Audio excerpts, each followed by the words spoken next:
ছেলে আটকাচ্ছিল, তাড়া করে যে যখন বাড়ির মধ্যে ঢুকে পরিবার শুদ্ধ দরজাকে আটকাচ্ছে, আর বাইরে থেকে ইট শাবল দিয়ে সে দরজা ভাঙার চেষ্টা করা হচ্ছে। ওরা বিজেপি ভালো করে জানে এসব ট্রেনিং হয় কমিউনালদের। তারপরে ওরা যেহেতু বাধা দিয়েছে, সব কটা আমরা আপনার এখানে প্রেস কনফারেন্স করে বলেছিলাম ঈদ এবং রামনবমীর আগে যে বিজেপি তৃণমূল দাঙ্গা লাগানোর চেষ্টা করবে, আর বামপন্থীরা রাস্তায় থেকে, বাড়িতে থেকে, পাড়ায় থেকে দাঙ্গা আটকানোর চেষ্টা করবে। আর এফআইআর তো এফআইআর করেছে, এফআইআর কপি পেয়েছো? এফআইআর কপি একটা এসছে। এফআইআর কপি পেয়েছো? এসেছে দাদা। ওই বাড়ির লোকটা তো পাইনি এখনো। কে দিল এফআইআর কপি? আমাদের কাছে ঘুরছে, সবার কাছে আছে কমপ্লেন কপি। হ্যাঁ, এফআইআর কপি দেয়নি, অভিযোগ পত্র স্পেসিফিক। এখনো সঠিকভাবে বয়ান নেয়নি পুলিশ দুই পরিবারের কাছ থেকে,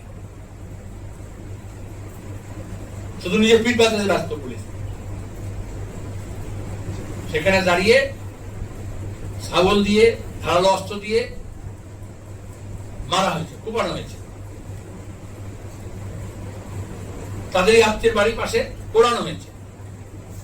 ওই পাড়ায় গেলে যারা গেছিল আমার সঙ্গে, তুমি যাওনি, তারা সব বাড়ির নিদর্শন দেখেছে কিভাবে দরজা ভাঙার চেষ্টা করা হয়েছে, আগুন লাগানোর চেষ্টা করা হয়েছে। এবং গোটা গ্রাম বলেছে যতক্ষণ পেরেছে তারা, পুলিশ যেহেতু আসেনি, তারা আটকানোর চেষ্টা করেছে, রেজিস্ট করে শব্দটাকে, রেজিস্ট করার চেষ্টা করেছে। কিন্তু গোটা গ্রামবাসীকে খুন করে, ওদের দুজনকে কেন খুন করলো? এটা আগে প্রশ্ন তো। ওটা তো রানীপুর গ্রাম এবং জাফরাবাদ গ্রামে তো হিন্দু বসতি আছে, আমি তো ঘুরেছি ওটা। তাহলে হরগোবিন্দ দাস এবং চঞ্চল দাসকে কেন খুন করে? যারা বলছে হিন্দু খুন হলো, তো আমি তো চাই না সব হিন্দু খুন হোক, কোন হিন্দু খুন হোক। গত বুথেও হরগোবিন্দ দাস বসেছে আমাদের বুথে, পার্টি মেম্বারশিপ রিনিউয়াল না করলেও, যেহেতু বয়স হয়ে গেছে। সেটা আমি টার্নিং করছি না, সেটা সিপিএম নাও হতো, যেখানেই খুন হোক, খুন খুন। বিজেপি কেন লাশের ধর্ম খোঁজে? ধর্মের জন্য লাশ খোঁজে, আর লাশ পেলে তার ধর্ম খোঁজে। এখানে সিপিএম এর সঙ্গে বিজেপির তফাৎ।